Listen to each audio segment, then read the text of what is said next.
be right now. He is one of 3 quarterbacks in the room. Joe Flacco is going to be the starting quarterback, and right now it's tracking for Shedeur Sanders to be number 3, which doesn't mean a lot going into opening day. It's exactly where people suspected he might be. He actually moved up a notch with the trade of Kenny Pickett to the Las Vegas Raiders. It's a long season. Cleveland, at some point in time, we think might get a chance to see what it has in the 2 young rookie quarterbacks, Dillon Gabriel and Shedeur Sanders. But I think when they open the season against the Bengals, the chances are Dillon Gabriel is going to be the number 2. Shedeur will be the number 3. They've opened up the room by trading Kenny Pickett. And the truth of the matter is, for all the talk about the quarterbacks on the current roster, it might be more about the quarterbacks who could be on the roster next year, because this team, let's not forget, has double first-round draft picks. Its own and the Jaguars, not to mention 10 total picks in the 2026 draft after dealing Kenny Pickett to the Raiders for another 5th-round pick. I will say this. This is great news, Shedeur Sanders, because Cleveland had given the impression, hey, we don't mind having 4 quarterbacks in the roster, when everybody was saying, what are you doing? It's really supposed to be 3. And so you trade Kenny Pickett, and now you've got the 3 that you have.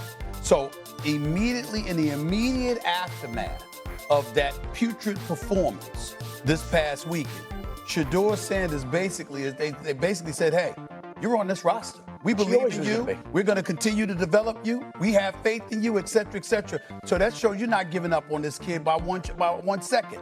That's a good thing for him. I think this is good. Yeah, and let's take it a step further, guys. Like, I give him an A- against the Panthers, maybe a C- against the Rams, but that's rookie quarterback development. It's never in a straight line. And if I'm the Browns by the end of the season, they're probably going to be out of it. I want to know exactly what I have in Dillon Gabriel, who by NFL standards is woefully short. He's in the 97th percentile in terms of height.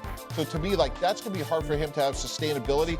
I want to know what I have in Shedeur Sanders by the end of the year, because, again, Ab, to your point, they're going to have 2 first-round picks. So I think what I would say to Shedeur is every Wednesday, Thursday, and Friday, that's your game day. You may not be number 2 right now, but go beat out Dillon Gabriel in practice. Go beat him out in the meetings, and let's see where we are by the end of the season. You think he can beat him out? Because he's ahead of him right now, obviously. Yeah, Molly, I'm a big height, weight, speed guy when it comes to the quarterback position. In the history of the NFL, you look at Drew Brees as one of the rare exceptions as 6 foot or under in terms of having sustainability. So to me, Shedeur is built right, and I think he has the ability to get there. And it's a long season. At some point in time, the chances are he's going to get his opportunity to show. So it's up to him now to just do everything he can to soak it all in, learn what the game's about, absorb it, and be ready when he is called upon, whether that's November or December. And in fairness to Shedeur, I mean, other than his poor performance this past weekend, he really hasn't done it. I mean, he hasn't gotten in any trouble. I mean, he hasn't been saying the wrong things. He hasn't been a less than a model citizen focused on,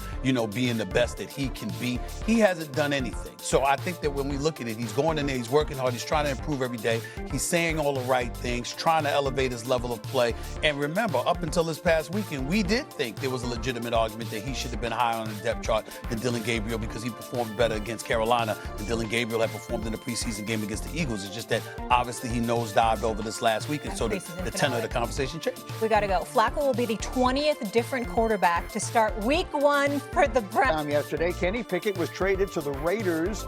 So that quarterback room in Cleveland now has one less face. What are you hearing about their plans at quarterback and why they were willing to trade away Pickett? Well, they got offered, obviously, a pick for Kenny Pickett. That was a valuable pick, and Cleveland now has 2 ones, and they have extra picks later in the draft, so they are going to be armed and ready for the 2026 draft. Look, Kenny Pickett was a value. They have Dillon Gabriel, who they like. They have Shedeur Sanders, who they like. They don't have an experienced backup to Joe Flacco right now, but I think this team is willing to ride through that, especially with the way that Dillon Gabriel looked this summer. So that's the point. While they haven't named it yet, the real question is who's going to be the backup, because that player is 1 hit away from being on the field on opening day.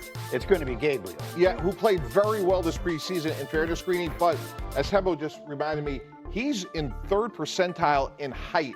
It's really hard to have sustained success in the NFL. Drew Brees is the obvious outlier when you are so short. So to me, it's a big risk. You go from 4 quarterbacks, which we've talked about all summer long, to literally for a 40-year-old quarterback to be backed up by a very unproven very short by NFL standards, third-round pick. Yeah, so we will see Dylan Gabriel, and maybe at some point we will see Shedeur Sanders. That story remains, that quarterback room remains an interesting one. Yeah, I mean, listen, I've always said, like, this season should have an eye towards what you're going to be in 2026 at the quarterback position.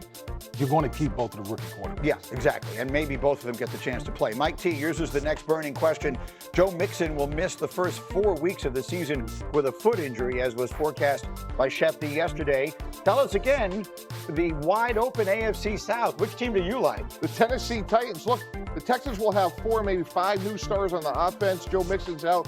And when you think about Cam Ward, this is the quietest first overall pick we've ever seen. And he, to me, is going to have a spectacular season.